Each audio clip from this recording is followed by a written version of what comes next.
Concerning the affair of the house on Cobb Street, much ink has been spilled, most notably from the pens of Rupert Young in the busy offices of the Athens Courier, Maud Whitcover at the alternative weekly Chronic Town, and independent scholar, poet, and local roustabout Perry, Pear Tree Perry, Jr. on his blog Under the Pear Tree.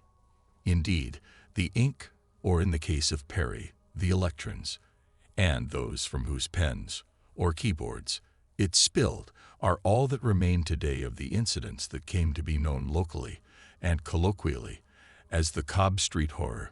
The house itself was razed, its lot now surrounded by a high fence bearing a sign that announces the construction presumably in progress behind it as the future offices of Darce, Laura Gonzalez, and Didi Muller. Didi's, the principal witnesses in this case, did not respond to repeated inquiries, and in one case obtained a restraining order against this author. And the young woman in question is said by all to have disappeared, if indeed she ever existed in the first place. Ghosts and Ghouls of the New American South by Roger Street Lindsay, Random House, 2010. I wanted to embed the YouTube video here, but it looks like it's been removed. It was uploaded by someone bearing the handle Craven Crane who has no other activity on the site. Shot in low quality, perhaps with someone's cell phone, it showed a red-haired woman in a gray wool coat, presumably Felicia Barrow, not quite running, but walking away from the lens rapidly and talking over her shoulder as she went. Of course Vivian existed, she said. Of course she did. She was my friend. That hack would print anything to make his story sound more mysterious than it was. Roger Street Lindsay, that's not even his real name. And then she was out of the frame entirely, and the clip ended. The snippet purported to be part of a documentary in progress known as The Disappearance of Vivian Crane, but little else has been found about its origins, its current status, or the people behind it, and it is assumed that the project is currently dead. Felicia Barrow was located, but had no comment about either the project or the fate of the Cranes. Perry, Pear Tree Perry, blog post at Under the Pear Tree, June 26, 2010. Vivian wakes. It is a night like any other night, and not like any night she has known at all. The heart of the house is beating. She can hear it, vessels in the walls that exhale with that life's breath that is just as sweet to the house's groaning floorboards and arched doorways and soaring cupolas as her own breath is to her. She can hear it, heart beating and moaning and sighing and settling. That was what her mother used to call it, in the other old house they lived in way back when, her a skinny wild girl.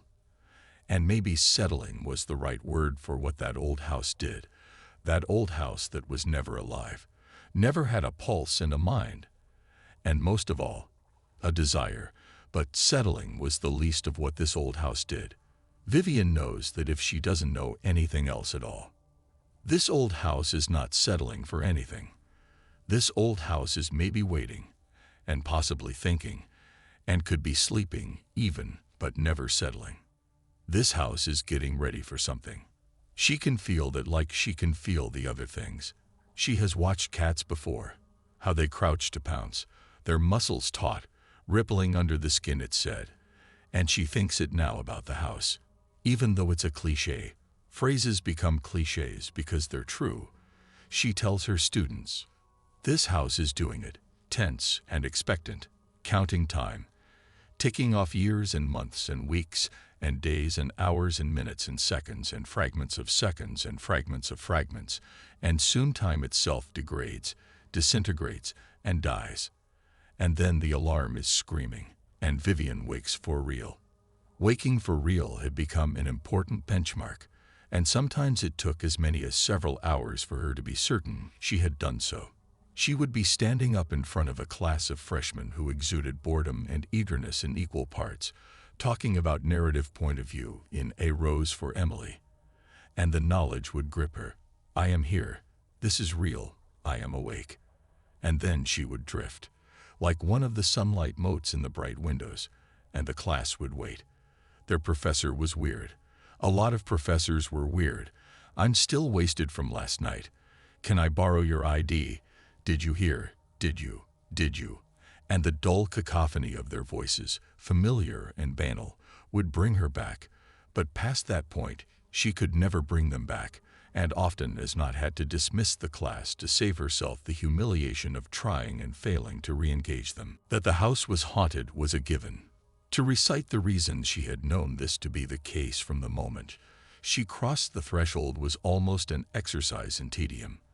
There were the cold spots, the doors that slammed when no breeze had pushed them, the footsteps that paced in the rooms upstairs when she knew she was at home alone. But Chris had been so pleased, so happy to be moving back home. He'd found the house for sale and fallen in love with it, shabby as it was, battered by decades of student renters, and badly in need of much repair and renovation. But a diamond in the rough, he was sure, and how was she to tell him otherwise? It wasn't just that neither of them believed in such things.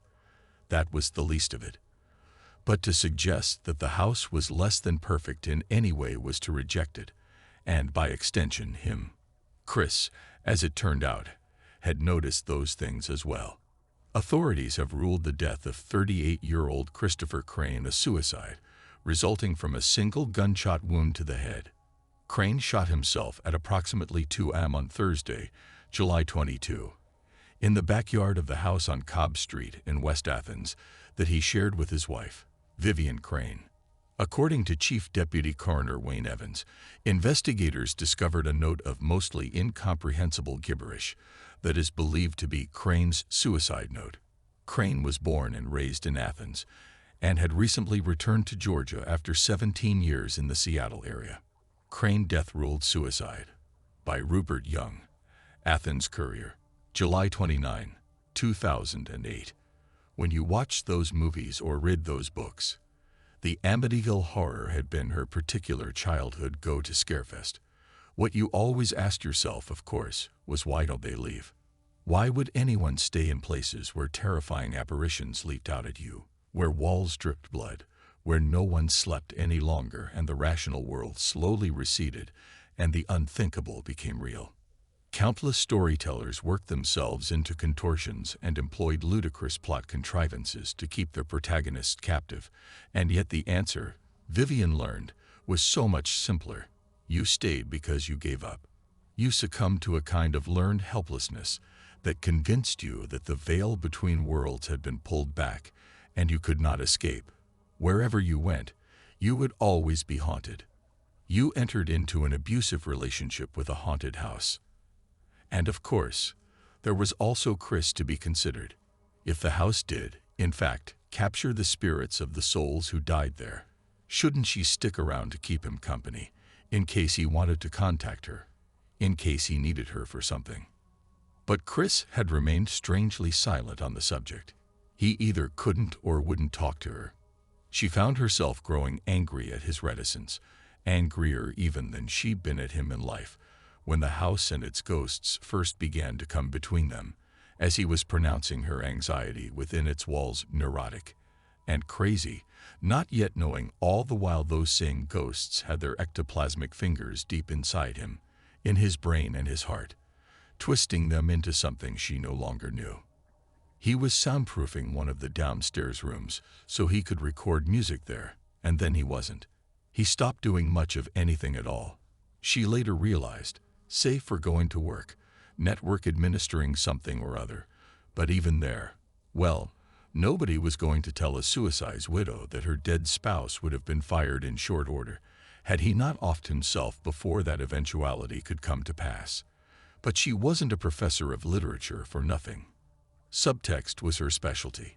In every interaction with his ex-coworkers and former supervisors, she read it. He'd been neither well-liked nor competent, she surmised, and yet that wasn't the Chris she'd known and loved and married and moved into the house with. That wasn't her Chris, the Chris with the still boyish flop of brown hair in his eyes and penchant for quoting from obscure spaghetti westerns. Not her Chris with his left hand calloused from the fret of his bass and his skill at navigating not just computers but workplaces and the people therein. And not just work. He had a warmth and generosity toward his fellow musicians that never failed to stagger her, a tireless ability to offer constructive feedback on the most appalling demos, and YouTube uploads, because he said assholes were rampant enough in the music world without his increasing the net total assholery out there. Nobody disliked Chris, or at least not until the final months of his life. That was the Chris the house made. The first time for her, it was the little girls. They were the worst of all. They had come to her when she slept in the guest room, coughing and feverish. She moved there so as not to disturb Chris with her tossings and turnings, her sweating and chills. That first time, she woke and heard them, an explosion of vicious whispers like a burst of static, and one word distinguishable above the rest: her, her, her. And she never knew that 3 letters, a single-breathed syllable, could be weighted with so much hatred. Next, she became aware that she could not move, that her arms and legs, and indeed her entire body, seemed clamped in a vice. And finally, she knew that the vicious little girls floated somewhere above, and just behind her head. She could see them in her mind's eye. 4 or 5 of them all, with wide pale eyes, hurt little nose, mouths half open to display rows of sharp, shiny teeth. The morning after, she attributed it to fever, although she was really not that sick, or something else, googled phrases like hypnagogic hallucination and sleep paralysis, and gazed on the Fuseli painting until she could no longer bear the image of the demon on the woman's breast and the mad-eyed horse thrusting its demented face through the curtains. She drank her coffee, cycled to campus. A bad idea. She had to pull over for 3 coughing fits in the 2 short miles she rode, and forgot about it. She didn't forget about it. She'd had dreams stay with her before, mostly the unpleasant kind, and she hated those days, haunted by her own unconscious. She knew instinctively this was different. This was something from outside her. She could not have produced objective proof to show to someone that this was the case. She knew all about the games the mind could play to make oneself believe in its wild flights of fancy.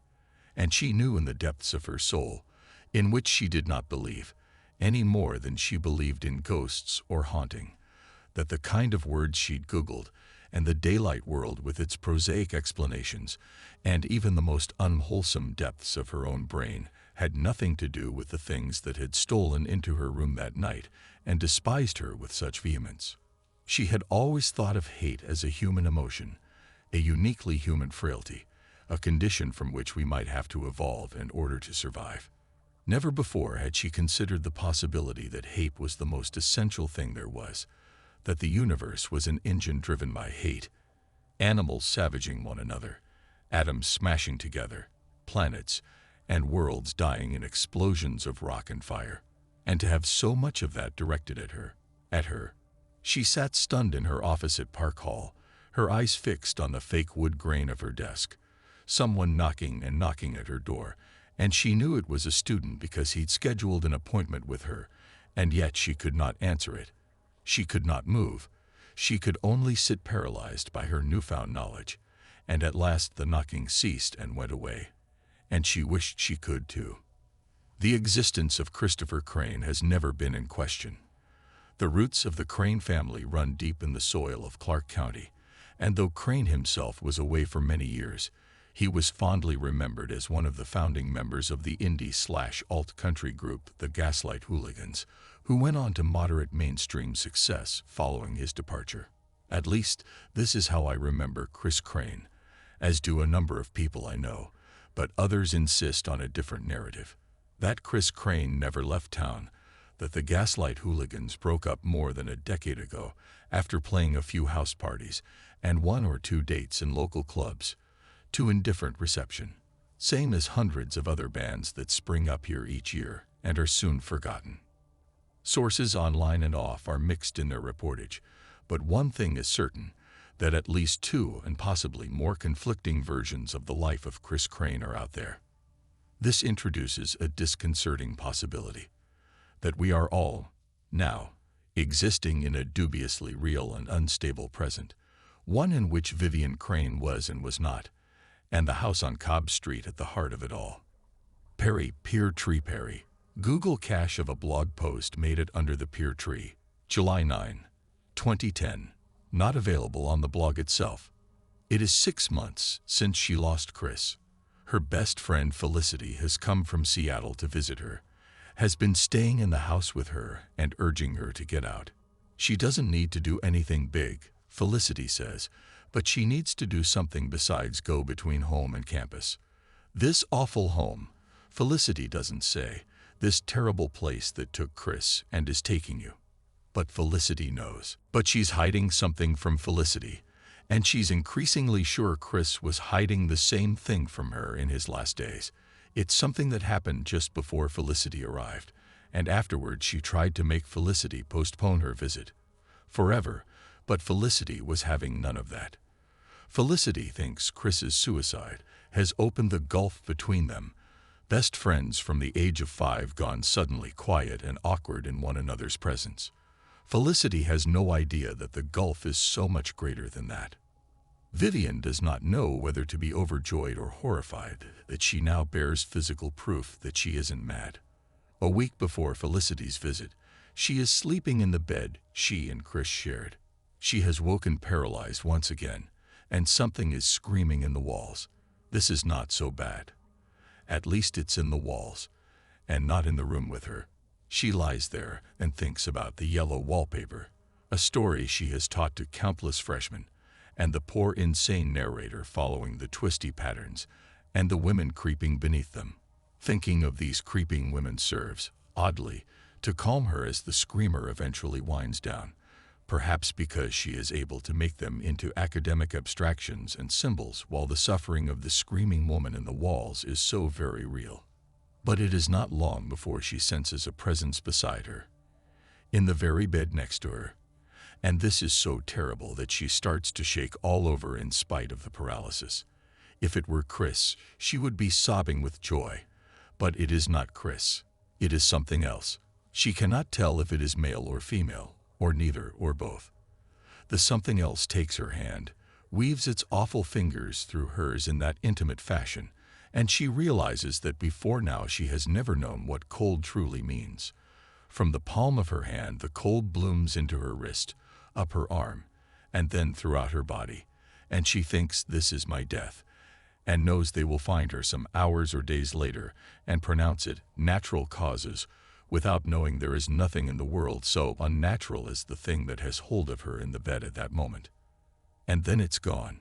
She's heaving and sputtering and gasping and racing for the bathroom, where she steps into a scalding hot shower, pajamas, and all, for she is afraid to be naked, and she is scrubbing herself, shivering still, and her now ungripped hand is cold, so cold, and that's when she first uncurls her fingers from her palm and sees it there, a scorched circular shape, and then she looks closer and notices the head of the snake in the fleshy part at the base of her thumb and realizes what she is seeing, an Ouroboros, the serpent devouring its own tail, and she knows in that moment that she has been claimed by something terrible. The house on Cobb Street possessed several unique properties in regards to its purported haunting.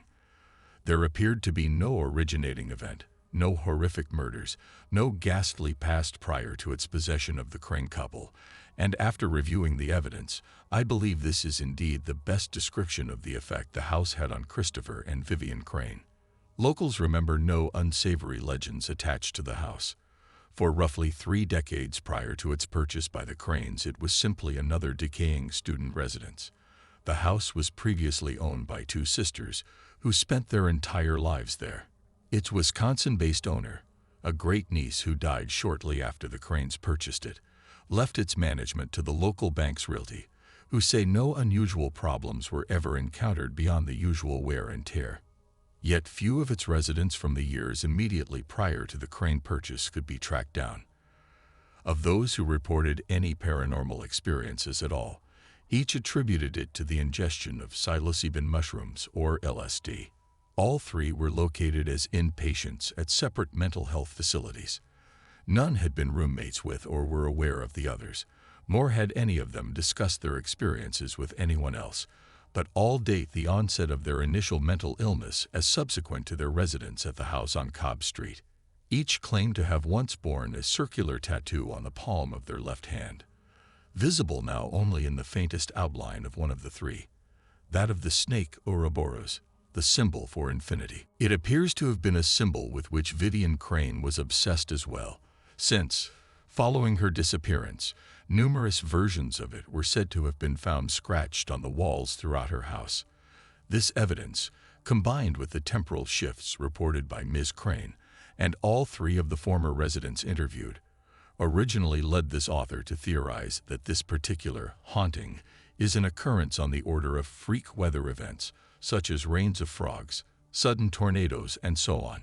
In other words, not ghosts at all, but an anomaly in the very fabric of time and space, burst into existence at some stage in the last few years.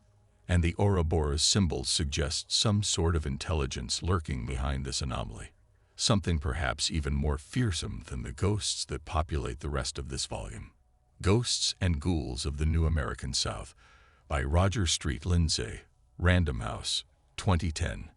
I've been reading Roger Street Lindsay's account of our local haunting, and reckless and inaccurate as his speculations appear to me, not to mention entirely ignorant of the laws of physics, and this apparent even to myself who knows as little about the topic as anyone.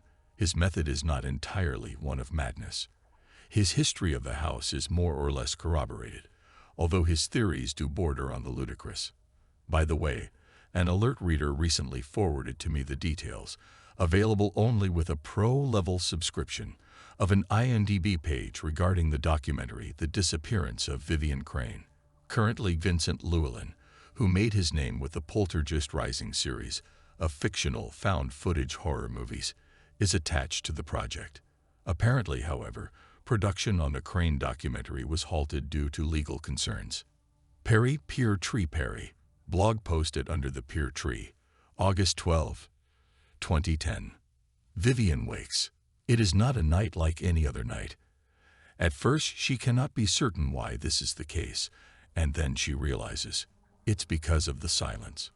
This is a terrible thing.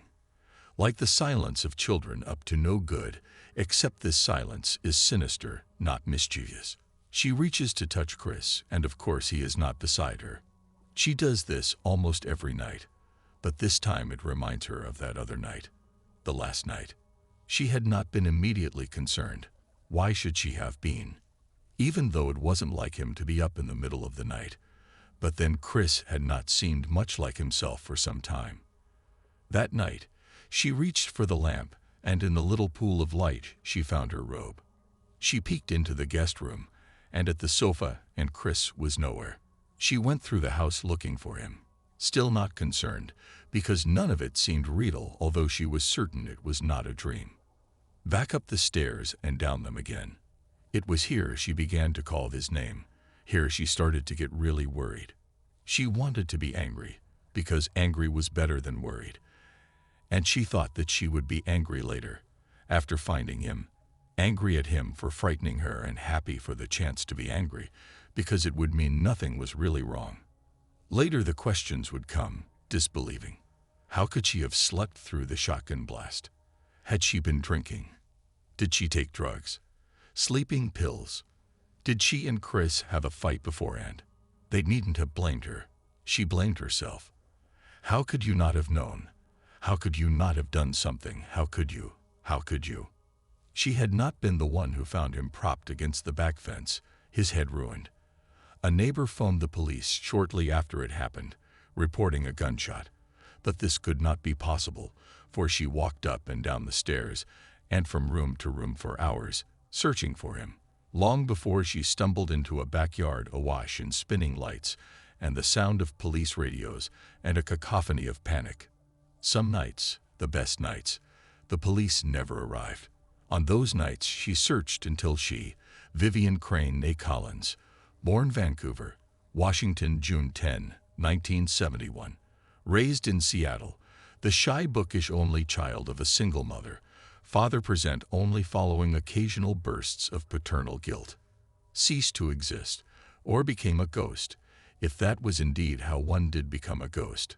She simply searched and searched the rooms, and the stairs, and the hallways again and again until she no longer remembered who she was or what she was looking for. And sometimes she woke and still could not remember for long moments where she belonged. Driving Felicity to the airport in Atlanta at the end of her visit almost saved her. Almost.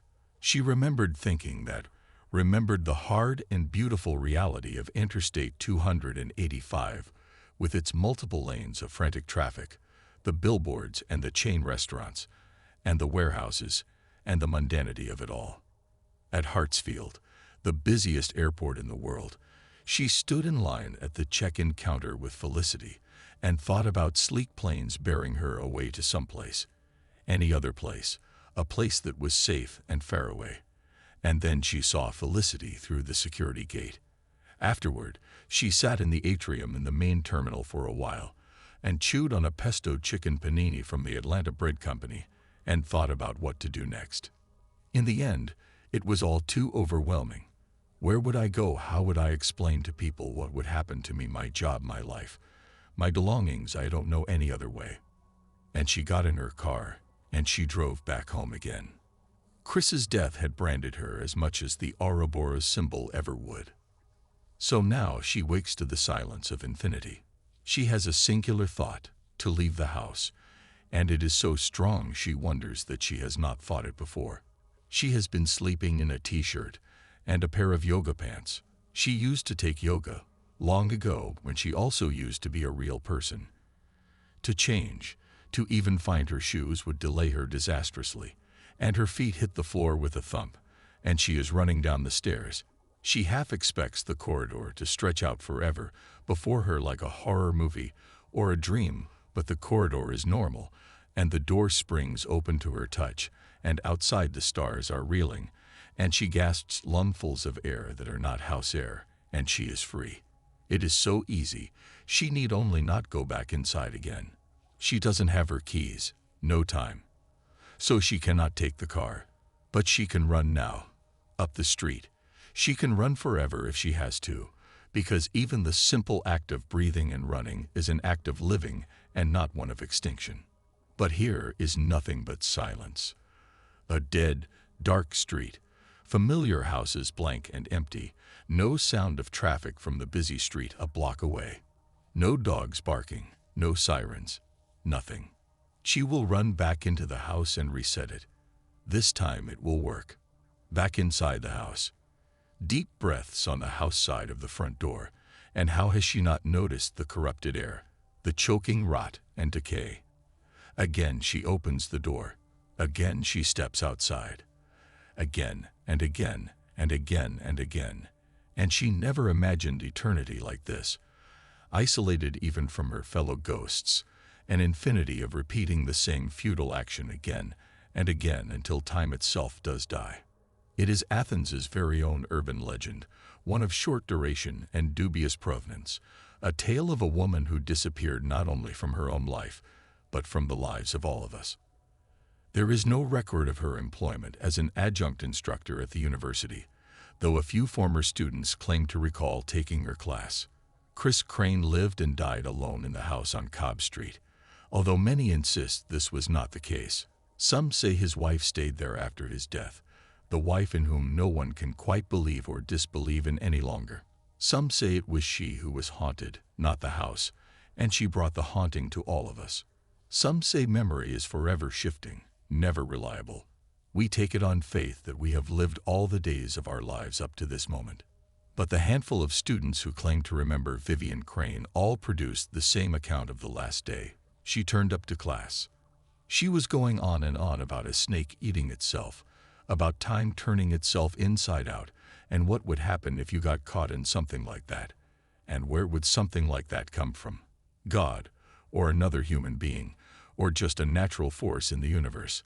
And then she showed us this weird tattoo of the snake on the palm of her hand, says one young woman, who asked only to be identified by her first name, Kirsten. And she said, what would it be like if reality had to constantly readjust itself in order to make things fit? What would it be like for the ones left behind? This story is roughly the same as that told by two other individuals, both of whom asked not to be named or quoted at all. A fourth former student, who recounted a similar tale with a few variations, has since recanted and asked not to be contacted again. When I attempted to follow up with the others, I was unable to find anything about them. I did contact the recanted student despite his request, but he would not speak with me, and indeed purported not to know me. And so it goes. The mystery appears to be solving itself by scrubbing out its own traces until there will be no mystery left at all. But Chris Crane was a friend of mine. We grew up together. We went to college together. We did stupid things together. And had he gone away for 17 years and come back with a wife, surely I would be one of the first to know about it.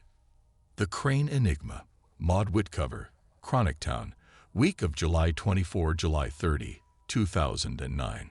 She cycled home from campus that day as fast as she could, like she was outrunning something, even though she knew whatever it was could never be outpaced. She thought briefly of taking refuge in a church on the way. She had not believed in so very long that she was surprised at the tiny sea of comfort that began to unfurl deep in her chest when she thought it. But the only church she passed was the Southern Baptist one with the "All Trespassers Will Be Towed" sign in their parking lot, and a dubious reputation with the progressive neighborhood in which it sat, and she imagined its doors would be locked literally. No need for the figurative. She rode as fast as she could, but it is not possible to ride fast enough when infinity itself is at your heels.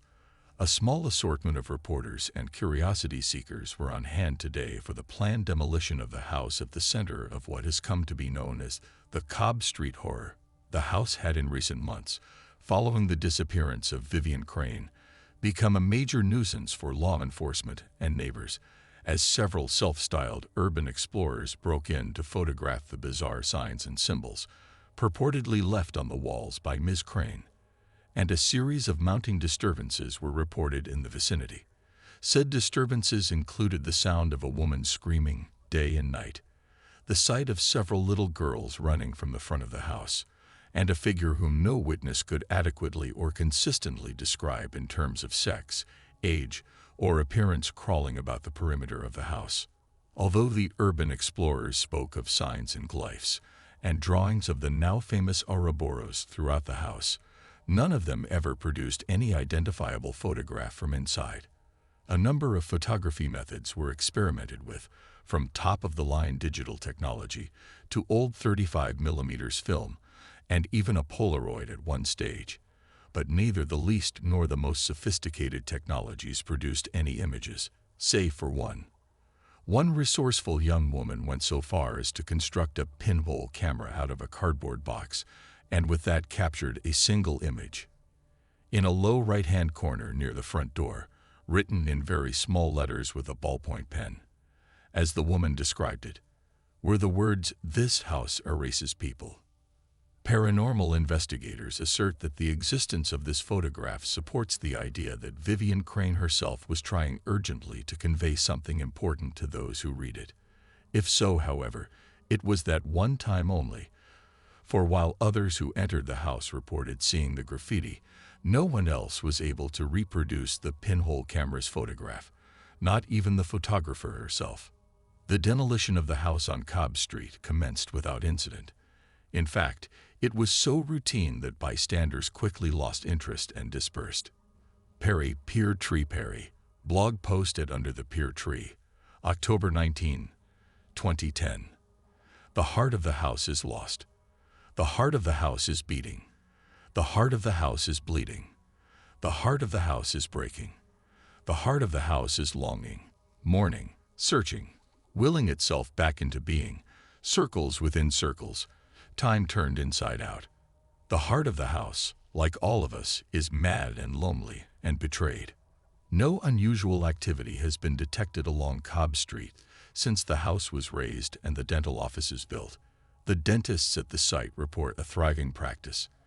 Today, fewer and fewer locals appear willing or able to talk about the incident in the house on Cobb Street. The symbol of snakes twining round a rod known as the caduceus is sometimes used on medical signs, although in fact this represents a confusion with the single serpented rod of Asclepius, and thus this author feels it would be irresponsible to speculate about or attach any significance to the inclusion of the similar, if symbolically quite different, Ouroboros on the modest sign on the front lawn of the brick building. It ought, however, To be noted that on the day this author visited, several little girls were engaged in making similar chalk drawings on the sidewalk in front of the offices. On attempting to question them, this author was informed that they were not allowed to speak with strangers. This author's sensitivity to the unsettling effects of their shrill voices and the flash of their fingers gripping the chalk and the sound of the chalk scratching at the sidewalk are all most likely attributable to the severe fever this author subsequently suffered through in his hotel room later that night. For now, we can only say that the house on Cobb Street is gone and has taken its mysteries with it.